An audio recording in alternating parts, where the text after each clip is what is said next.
Olá, meus irmãos, muito boa noite a todos. A graça e a paz do Senhor Jesus, amém? Meus irmãos, enquanto as nossas crianças estão se encaminhando para ouvirem a palavra em uma linguagem acessível a elas no departamento infantil, eu já quero convidar você a abrir a sua Bíblia na carta do apóstolo Paulo aos Gálatas. Gálatas 6. Nós finalmente chegamos ao último sermão da série em Gálatas. Vamos, portanto, concluir essa série e, sem sombra de dúvidas, ficaremos com preciosas lições aprendidas no caminho a respeito da cruz de Cristo, do Evangelho, de verdades centrais que nós encontramos aqui na carta de Paulo aos Gálatas. E eu gostaria que, mesmo depois dessa série de sermões, você pudesse estar meditando ainda nessa carta. Ela é uma carta riquíssima, de muito conhecimento para nós que desejamos viver a vida na fé. De modo, meus irmãos, que uma série como nós costumamos fazer aqui na igreja, ela é muito pertinente para a vida cristã. Nós fazemos uma série de exposições do texto bíblico a partir dos livros da Bíblia, de modo sequenciado. É a chamada pregação expositiva. E a gente sabe o quanto disso tem sido benéfico, e muitos irmãos têm aproveitado desses momentos. Nossa próxima série será no livro de Ruth, lá o livro do Antigo Testamento. Meditaremos sobre o Evangelho em Ruth e como isso aponta diretamente, como aquele livro e a sua narrativa apontam diretamente para o Evangelho e o plano redentivo de Deus. Vamos então ao último texto, Gálatas 6, nós vamos ler versículo 11 ao versículo 18, nos diz assim a palavra de Deus: Vejam com que letras grandes estou lhes escrevendo de próprio punho. Os que desejam causar boa impressão exteriormente, tentando obrigá-los a se circuncidarem, agem desse modo apenas para não serem perseguidos por causa da cruz de Cristo. Nem mesmo os que são circuncidados cumprem a lei. Querem, no entanto, que vocês sejam circuncidados, a fim de se gloriarem no corpo de vocês. Quanto a mim, que eu jamais me glorie, a não ser na cruz de nosso Senhor Jesus Cristo, por meio da qual o mundo foi crucificado para mim e eu para o mundo. De nada vale ser circuncidado ou não. O que importa é ser uma nova criação. Paz e misericórdia estejam sobre todos os que andam conforme essa regra, e também sobre o Israel de Deus. Sem mais, que ninguém me perturbe, pois trago no meu corpo as marcas de Jesus. Irmãos, que a graça do nosso Senhor Jesus Cristo seja com o espírito de vocês. Amém. E graças a Deus por isso. Vamos orar, meus irmãos. Vamos a mais uma breve palavra de oração. E na sequência, vamos, portanto, à exposição do texto bíblico. Nosso Deus e Pai, nós te louvamos por chegar até aqui, nessa fase final, não apenas da exposição de Gálatas, mas também dessa série a qual nós estamos meditando já há algum tempo, e como nós fomos edificados. Nosso sentimento é de gratidão e de alegria por poder compartilhar dessa experiência maravilhosa. Oramos para que o Senhor continue nos sustentando, abrindo o nosso entendimento e nos dando a graça de servi-lo dia após dia. Nos abençoe, em nome de Jesus. Amém e graças a Deus. Bom, meus irmãos, finalmente nós chegamos à parte final de Gálatas. E nessa parte final, eu gostaria de rapidamente relembrar a você alguns fundamentos especiais que nós aprendemos durante toda essa série. Os capítulos 1 a 4, o apóstolo Paulo, ele fundamenta a doutrina da justificação pela fé, mostrando que a salvação é um dom gratuito de Deus e que isso de maneira alguma vem pelas nossas obras. A partir dos capítulos 5 e 6, o apóstolo Paulo expressa como essa doutrina da graça suficiente, a graça, como acabamos de cantar, que é maravilhosa e suficiente para nós, ela deve ser colocada em prática. E o caminho que o apóstolo traça a partir dos capítulos 5 e 6, convidando os Gálatas à prática, é exatamente os lembrando de viver uma vida pautada na liberdade da graça, produzindo frutos do Espírito.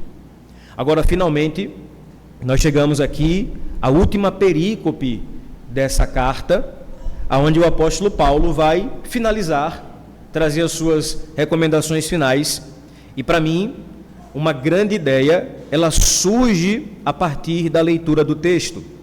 E talvez o que Paulo tem em mente ao escrever essa parte final é nos lembrar que a verdadeira marca do cristão não é a observância dos ritos externos da lei, mas a verdadeira marca do cristão é a transformação interior que nos torna uma nova criação em Cristo Jesus.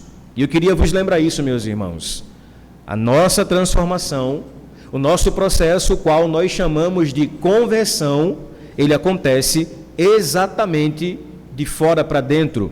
E a nossa mudança, na Bíblia, é chamada de nova criação. Sem Cristo, nós éramos uma velha criatura. Sem Cristo, nós éramos o que a Bíblia chama de velho homem. Mas agora, estando em Cristo Jesus, nós somos nova criação. É interessante que nesse capítulo 6, os versículos 6 a 10 são uma advertência final. Os versículos 11 a 18, um convite final. Essa didática de Paulo é interessante, porque a advertência e o convite de Paulo são basicamente a mesma coisa, uma só mensagem. Aquele ou aquela que dá sustentação a todas as linhas dessa carta. O que Paulo finalmente quer dizer é: vivam pelo Evangelho. Confiem na graça divina e vivam por ela. E aí o apóstolo Paulo, no verso 10, que nós acabamos de ler, ou melhor, o verso 11, ele vai nos trazer mais um alerta a partir da sua escrita. Paulo é enfático na maneira como ele vai abordar. Paulo vai chamar mais uma vez a atenção dos Gálatas. E eu não sei você, mas hoje em dia nós temos várias tecnologias e temos muita facilidade para nos comunicar. O WhatsApp, por exemplo, é uma ferramenta que todos nós, ou praticamente todos nós usamos, mas o WhatsApp não se compara à tecnologia do Windows Live Messenger, ou o famoso MSN. Quem alcançou aqui o MSN sabe do que eu estou falando. MSN era uma rede social lá do início dos anos 2000 e que você conversava com as pessoas à distância, e a grande vantagem do MSN para o WhatsApp é que o MSN tinha uma opção de chamar a atenção. Isso era muito legal.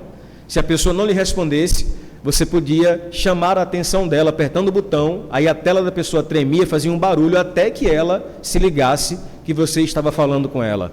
Era simplesmente impossível de não ouvir aquele barulho e de não ter a sua atenção chamada. O WhatsApp é fichinha perto do MSN. Muita gente fala no WhatsApp e fica lá, responde quando quer. Eu duvido alguém não responder uma chamada de atenção do MSN. Pastor, o que isso tem a ver com o texto que a gente leu? Muita coisa. Porque veja, no MSN era necessário chamar a atenção para que a pessoa visualizasse a mensagem. Aqui, Paulo faz algo parecido, não só nesse capítulo, mas durante toda a carta. Porque várias vezes ele vai utilizar frases fortes, como um chamado ao despertar espiritual dos Gálatas. Tanto que a carta aos Gálatas possui muitas dessas frases fortes, frases de impacto, que visam chamar a atenção do leitor. Observe, no capítulo 3, versículo 1, o apóstolo Paulo diz: ó Gálatas insensatos.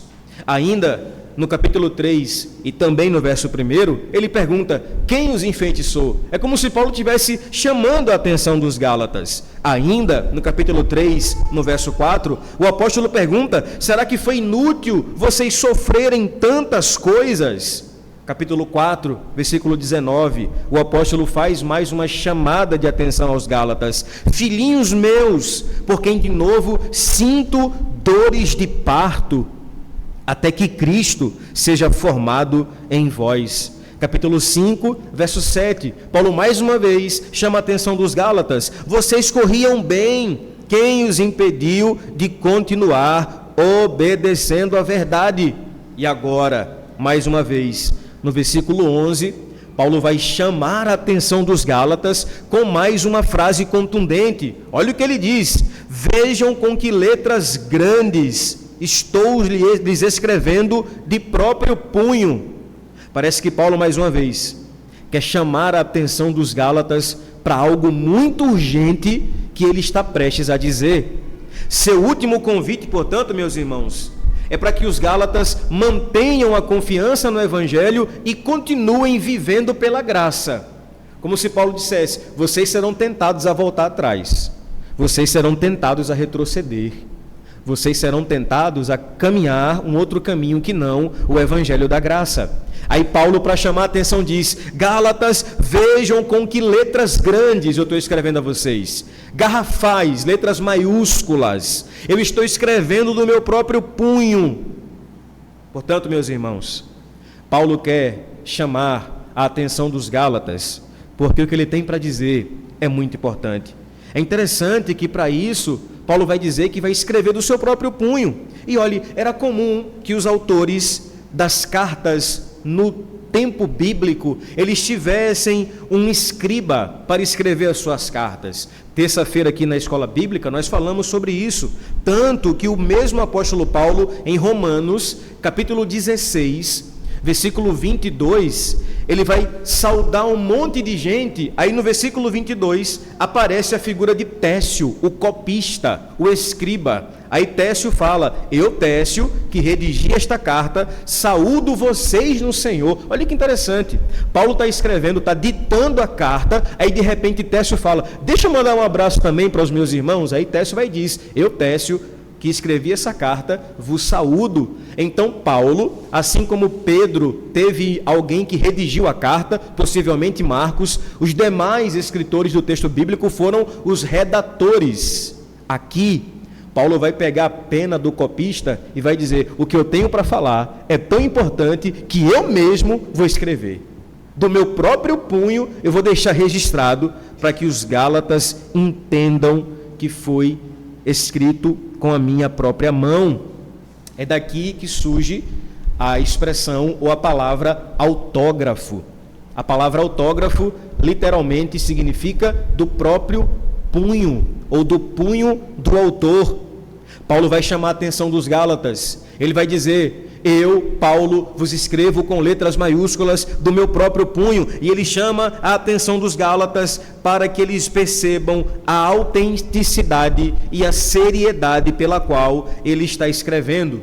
Ele quer garantir que essa mensagem seja recebida com o devido peso. O ponto é: por que Paulo então está colocando tanta urgência nessa parte final da carta? Qual é a urgência de Paulo nesse assunto? Olhe então os versos 12 e 13. Paulo diz: aqueles que desejam causar boa impressão exteriormente, tentando obrigá-los a se circuncidarem, agem assim apenas para não serem perseguidos por causa da cruz de Cristo. Pois nem os que são circuncidados conseguem cumprir a lei, querem contudo que vocês sejam circuncidados, para que se gloriem na carne de vocês. Primeiro ponto a observar aqui, meus irmãos, é que Paulo quer convencer aos Gálatas que o cristianismo é uma questão de transformação interior, enquanto os falsos mestres que queriam enganar os Gálatas, eles tentavam convencer o povo daquela igreja que eles precisavam obedecer ritos externos. Então Paulo vai dizer que a mudança que nós temos em Cristo, ela é substancial e não superficial. De modo que ele vai contrariar as motivações dos falsos mestres. Porque o verso 12 diz que os falsos mestres, eles queriam desenvolver uma religiosidade de aparência por uma razão. Porque o texto fala que eles desejavam ostentar uma espiritualidade exterior. E tem muita gente assim. Muita gente que ostenta que é espiritual, que diz quantas vezes já subiu o monte para orar, de quantas campanhas já fez e o que Deus fez, e arrota a santidade. Gente que chega no restaurante para almoçar e ora só para mostrar que está orando.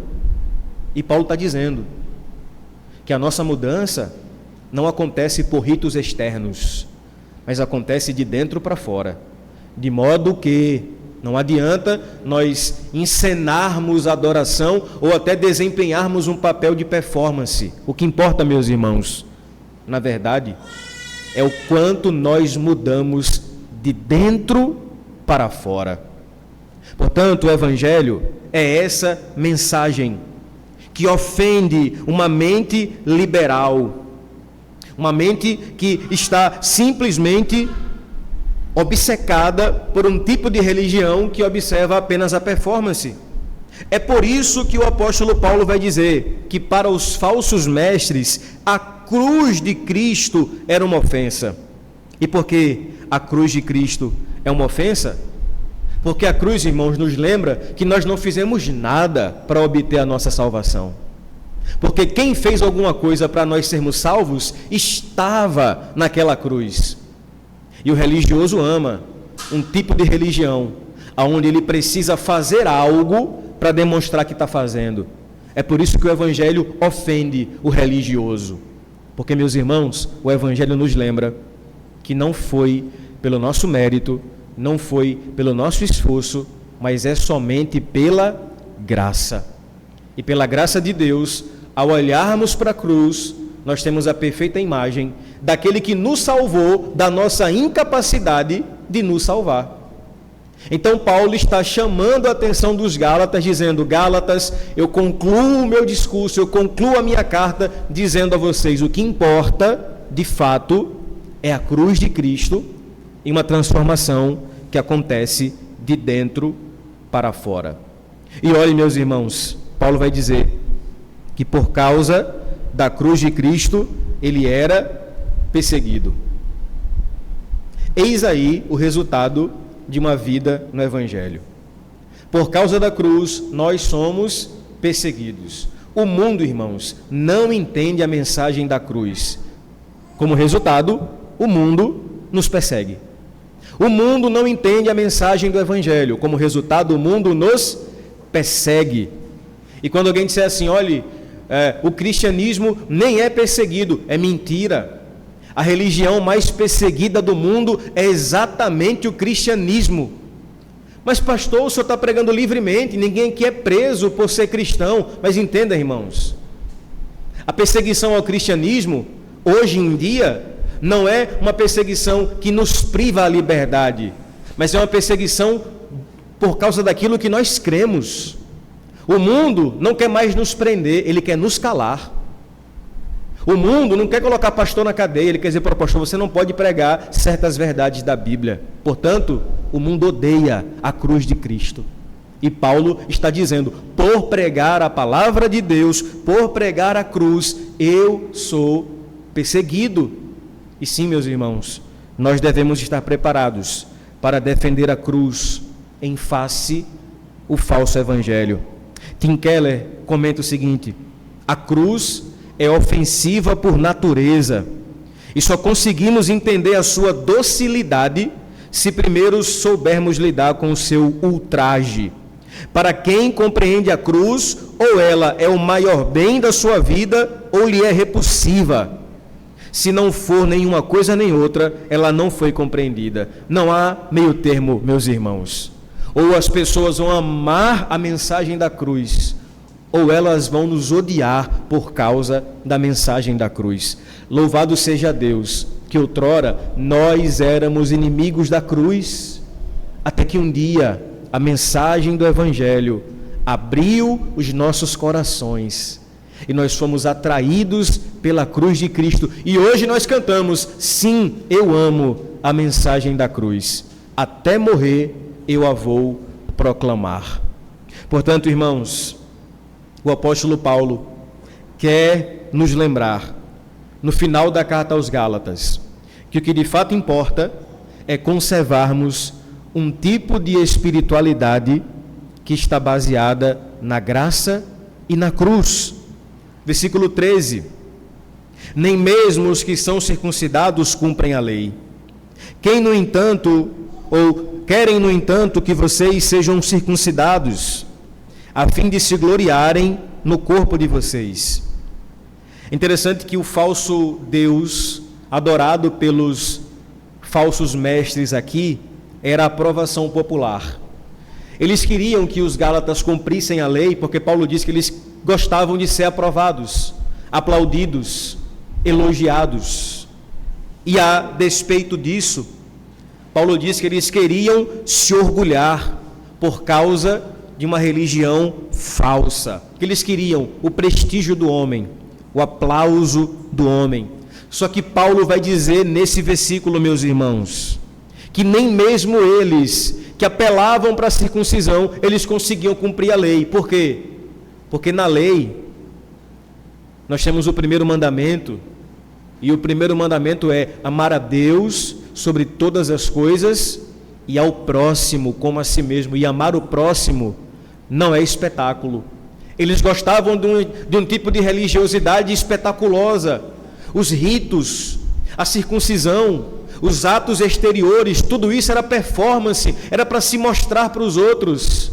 Mas eles não cumpriam a lei, porque a lei envolve amar o próximo. E amar o próximo é difícil. Amar o próximo não traz para nós aplauso. Amar o próximo não é performance. Amar o próximo é amá-lo, inclusive amá-lo a despeito dos seus defeitos. Portanto, meus irmãos, Paulo está dizendo aqui que os falsos mestres apelavam para a lei, mas eles não conseguiam cumprir a lei, ou seja, eles eram hipócritas. Escute isso, meu irmão. Escute bem o que eu vou lhe dizer. O Evangelho de Jesus acontece de dentro para fora.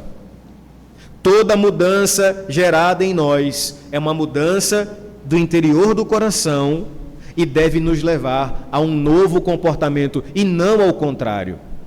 O problema da falsa religião é que ela quer mudar você de fora para dentro, ou seja, ela primeiro mostra: olhe, se vista assim, ande assim, se posicione assim, fale assim, porque assim você é crente, e isso não pode ser dessa forma. A nossa mudança, meus irmãos, é uma mudança de coração, porque o Evangelho é uma fé que começa de dentro para fora, e isso não é mudar de roupa, irmãos, é mudar de vida, é mudar de caráter. Isso é ter uma transformação interior.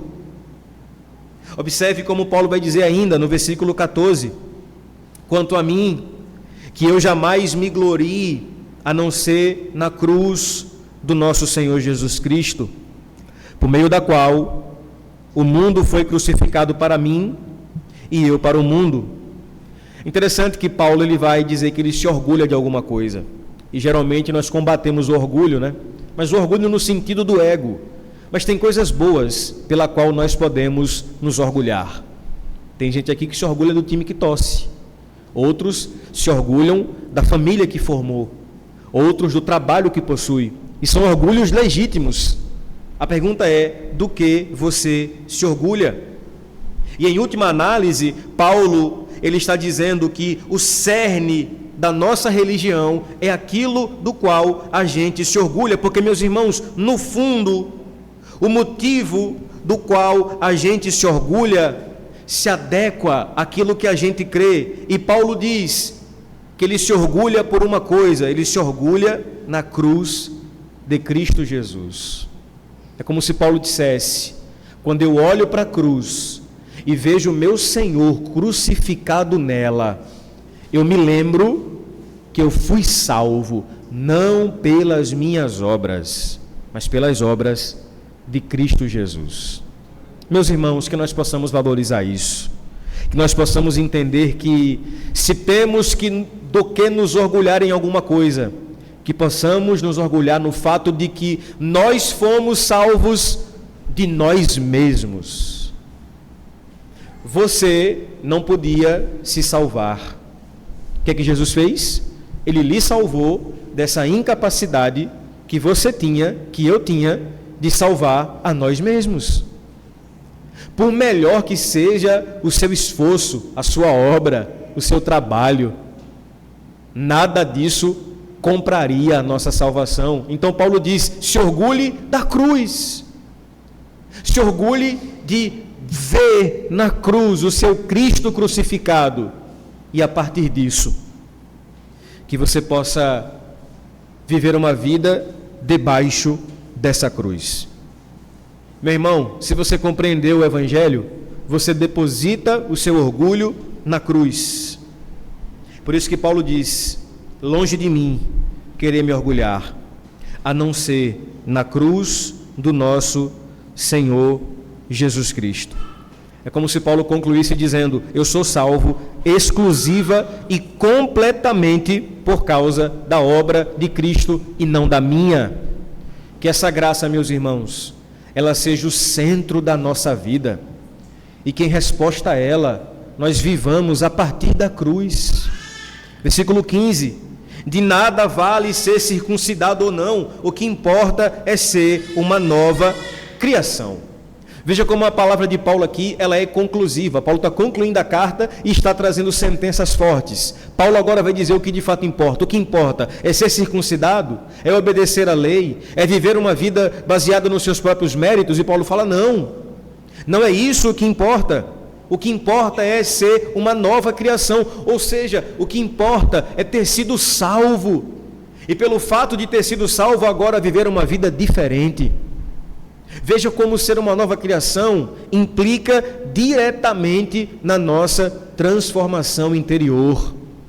E aí, meus irmãos, quando a gente muda, o mundo percebe a nossa mudança e olha para nós e diz: quem você era e como você é, não pela nossa aparência externa, mas por aquilo que Deus fez em nós.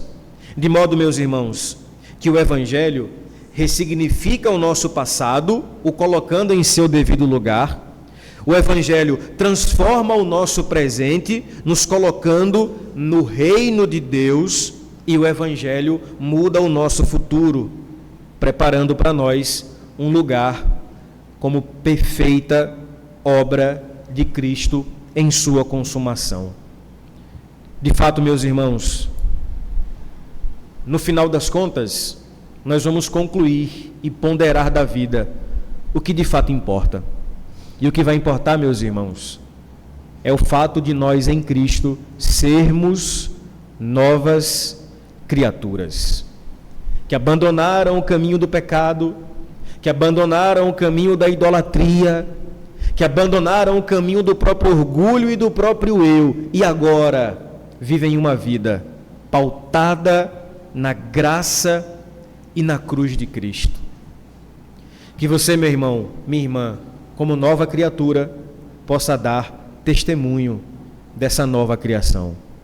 O apóstolo Paulo diz que as coisas velhas ficaram para trás, e eis que tudo se fez novo. Ou seja, nós não somos mais como nós éramos. Se na sua vida cristã você não observar mudança de quando você se encontrou com Cristo para como você está agora, é necessário rever a sua vida cristã. Porque, irmãos, a vida cristã implica diretamente no fato de que nós mudamos para a glória de Deus. Nós somos nova criatura em Cristo Jesus. Versículo 16: paz e misericórdia estejam sobre todos os que andam conforme essa regra, e também sobre o Israel de Deus. Interessante que Paulo vai chamar o Evangelho de uma nova regra ou norma. É como se Paulo dissesse que o Evangelho agora, ele é um modo de vida, ele é um alicerce para tudo. De modo, meus irmãos, que a nossa cosmovisão, ou seja, a maneira como a gente enxerga o mundo, não é mais sobre os nossos conceitos, mas é baseado no Evangelho. Você entende isso? Veja, escute bem. A maneira como o crente enxerga o mundo absolutamente não é como você aprendeu com sua mãe, com seu pai, na escola, com os conselhos dos amigos. A maneira como a gente enxerga o mundo é a partir do Evangelho. O Evangelho são as lentes pela qual nós enxergamos o mundo como um todo. De modo, irmãos, que para tudo na vida, nós olhamos para as coisas a partir dos princípios da redenção. E que princípios são esses? Pelo menos 3. Queda, ou criação, queda e redenção. Depois leia Atos 17. O apóstolo Paulo pregando em Atenas. Ele vai mostrar como a sua cosmovisão parte de criação, queda e redenção. Ele começa pregando para os gregos dizendo: o Deus criador de todas as coisas, ou seja, criação. Depois ele fala sobre o aspecto da queda. Ele vai falar que os homens são indesculpáveis diante de Deus e convida os atenienses a se arrependerem. E depois ele fala sobre a ressurreição de Cristo, redenção. Irmão, se na sua vida você não observa o mundo por essas lentes, você vai estar equivocado em muito dos seus aspectos. A forma como você enxerga família, valores, trabalho, vida como um todo deve se basear em criação, queda e redenção. Deus é criador, o homem caiu e por causa da queda, tudo aqui nesse mundo ficou bagunçado. Então, quando alguém lhe ofende, quando alguém lhe fere, quando alguém lhe machuca, aquilo ali são os efeitos do pecado. E nós, tendo uma cosmovisão cristã, o que é que nós vamos entender? Que existe criação e queda, mas também existe redenção. Ou seja, as pessoas devem encontrar Cristo para se arrepender dos pecados e viver uma nova vida, uma nova criação. Isso, irmãos, muda o nosso mundo. Não é filosofia que você aprendeu, não é psicologia moderna, é o Evangelho. O crente vive com base no Evangelho.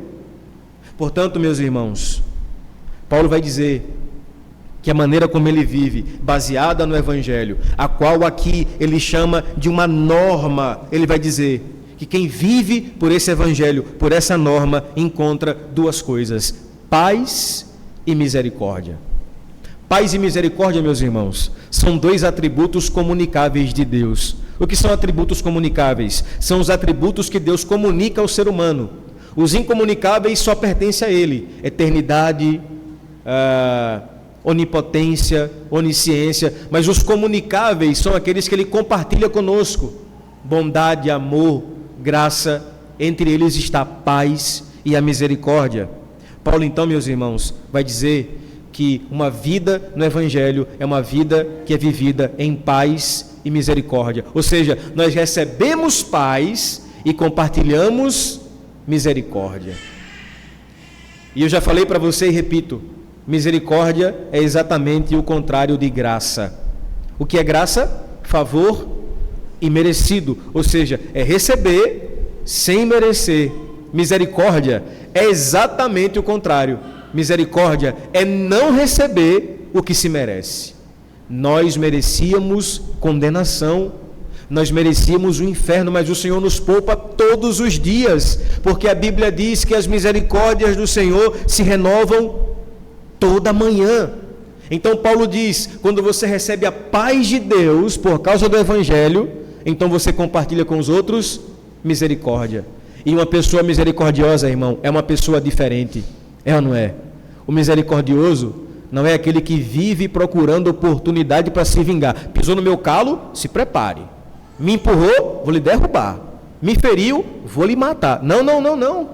Nós não somos mais assim. Nós mudamos pelo Evangelho, meus irmãos, e agora, por causa da redenção em Cristo, nós ofertamos misericórdia. O mundo diz: vocês são bestas por isso. Que o mundo diga o que ele quiser, porque o ímpio não entende isso. Mas em Cristo, irmãos, a nossa conduta de vida é diferente, e isso o mundo nunca vai entender. É ou não é? Vai olhar para você e vai: rapaz, eu não entendo como é que você é tão besta assim. E o Senhor dizendo: eu tenho compartilhado paz contigo, meu filho, para você exercer misericórdia. Davi ora no Salmo 23 dizendo que bondade e misericórdia me seguirão todos os dias da minha vida. Que nós, irmãos, possamos ter a paz de Deus e a sua misericórdia compartilhada. Que a paz venha até nós e que nós sejamos recipientes da paz de Deus e que, em resultado disso, possamos compartilhar misericórdia uns com os outros. Aliás, a palavra misericórdia é a junção de dois termos latins: miseris cordis, literalmente miséria do coração. Quando você ora: Senhor, tem misericórdia de mim, você está dizendo: Senhor, lance o seu coração na minha miséria. É por isso, irmãos, que ser misericordioso é um desafio, porque ser misericordioso é ter a miséria do outro no nosso coração. Mas Paulo diz: quem crê e vive pelo Evangelho, vive uma vida de misericórdia. Que essa misericórdia, irmão, possa ser vista em sua vida e que nós possamos viver por ela para a glória de Deus. Versículo 17, confira comigo a parte final do texto.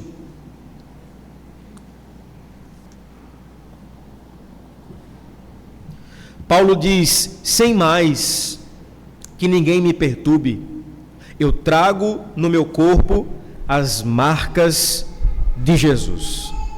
Paulo vai concluir dizendo: olha, eu poderia me justificar. Vocês lembram lá no começo da série, lá no começo da carta, que Paulo vai argumentar que o apostolado dele era um apostolado de verdade? Ele vai mostrar como ele se converteu, vai mostrar que ele subiu a Jerusalém, teve com os apóstolos, com Pedro, com Tiago, e eles reconheceram o ministério de Paulo. Por quê?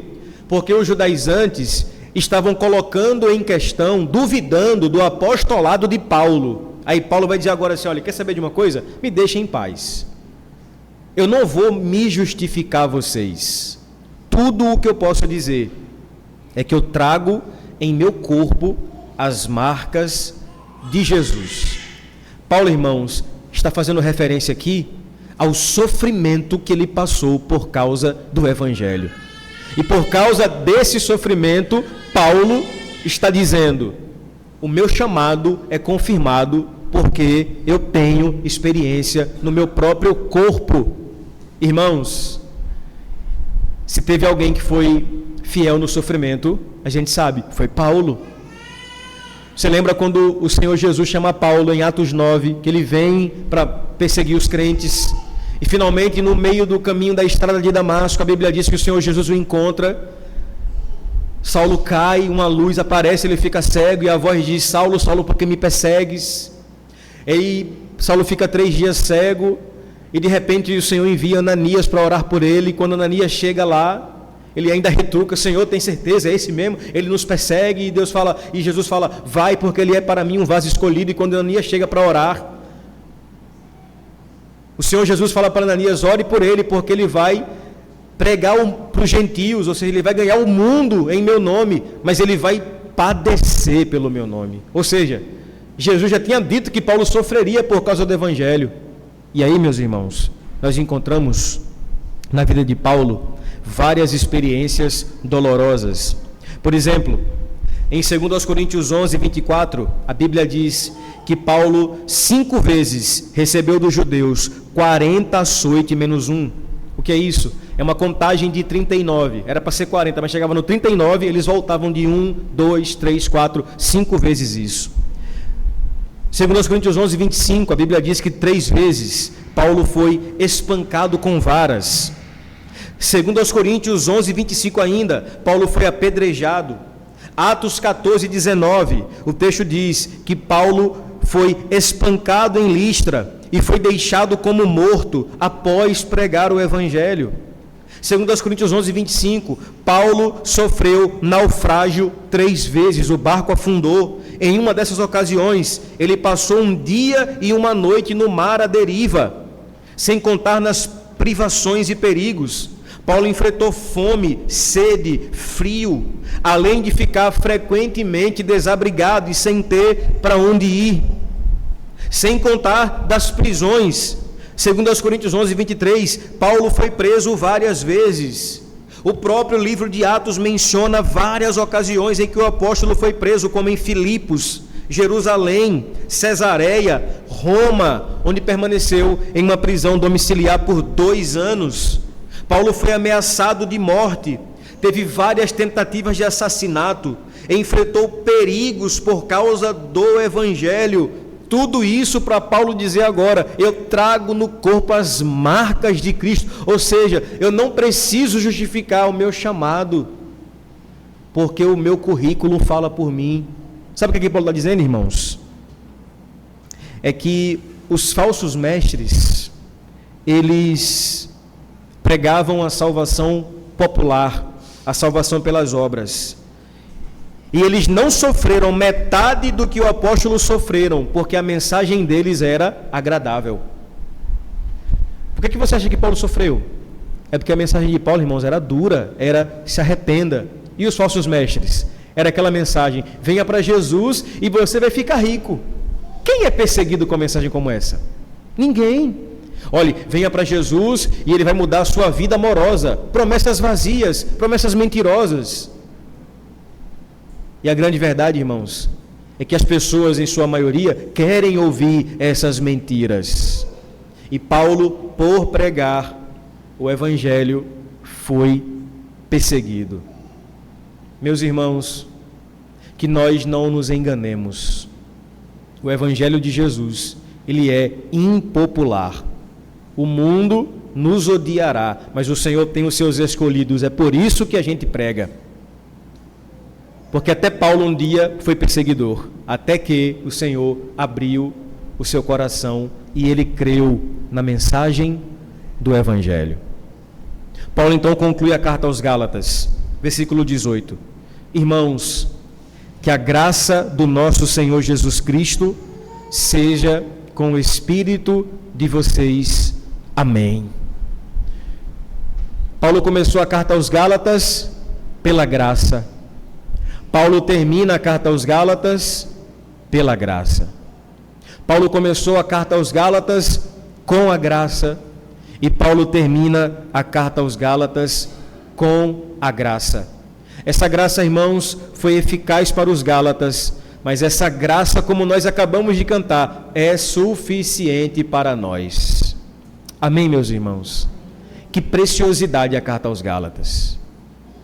Se você porventura perdeu algum dos sermões, vá no canal do YouTube da igreja, assista aos outros sermões e seja edificado com a palavra de Deus que nos lembra que nós fomos alcançados pela graça de Deus. Eu quero concluir, irmãos, com algumas aplicações finais. A primeira delas é: glorie-se na cruz de Cristo. Se alegre por suas conquistas profissionais, acadêmicas ou qualquer que seja, mas se orgulhe pelo fato de que em Cristo você foi salvo. Segundo, se você recebeu a graça de Deus, agora viva como nova criatura. Isso significa abandonar a antiga forma de vida e viver de acordo com o Espírito de Deus.